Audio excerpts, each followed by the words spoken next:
কখনোই অস্থির হবেন না, আতঙ্কিত হবেন না, ধৈর্য ধারণ করুন। কারণ ধৈর্য এমন একটা কাজ, চারি গায়ে কাটা কিন্তু ফলটা বড় মিষ্টি।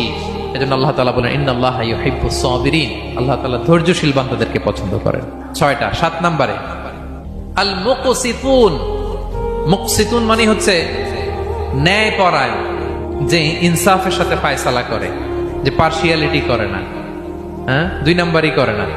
বিচার করতে যে যখন রায় দেয় ন্যায়সঙ্গত ভাবে রায় দেয়, ঘুষ খেয়ে বায়াজ হয়ে কোনো রায় দেয় না, তাদেরকে আল্লাহ পছন্দ করে।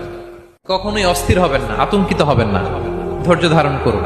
কারণ ধৈর্য এমন একটা কাজ, চারি গায়ে কাটা কিন্তু ফলটা বড় মিষ্টি। এজন্য আল্লাহ তাআলা বলেন ইন্নাল্লাহা ইউহিব্বুস সাবিরিন, আল্লাহ তাআলা ধৈর্যশীল বান্দাদেরকে পছন্দ করেন।